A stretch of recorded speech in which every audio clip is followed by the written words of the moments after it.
Will you be at my deposition? Would you like to learn why that question is so important when you ask an attorney who you're looking to hire? Come join me as I share with you this great information. Hi, I'm Jerry Oginski. I'm a New York medical malpractice and personal injury trial attorney practicing law in the state of New York. Today I'm coming to you from Las Vegas. I just finished speaking to a whole big group of attorneys, and now I have a few minutes before I head back to New York. Now, when you're searching for an attorney, one of the key questions you should be asking the attorney that you meet with is, will you be at my pretrial testimony known as a deposition? Now, why is that important? Well, different law firms have different policies. You see, some of the bigger law firms will assign an attorney to meet with you at the very beginning.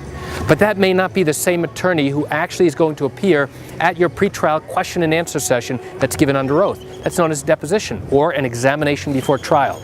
Now, why does that matter?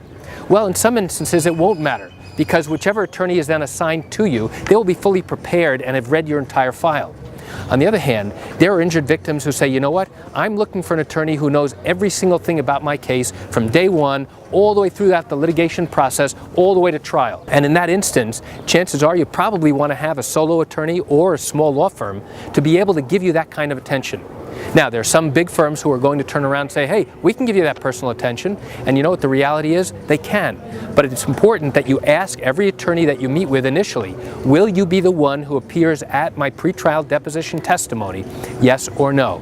And if not, who's going to be at my deposition? Why do I share this information with you? I share it with you just so you have an idea and an understanding that the attorney who you initially meet with may not be the one who appears at your deposition.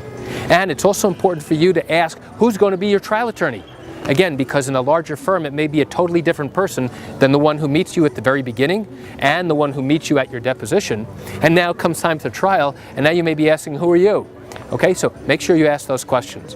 And as always, if you have legal questions, what I encourage you to do is pick up the phone and call me. I can answer your legal questions. I do this every single day, and I welcome your call. You can reach me at 516-487-8207 or by email at Jerry, G-E-R-R-Y, at oginski-law.com. Well, that's it for today's quick video coming to you from Las Vegas. I'm Jerry Oginski. Have a wonderful day.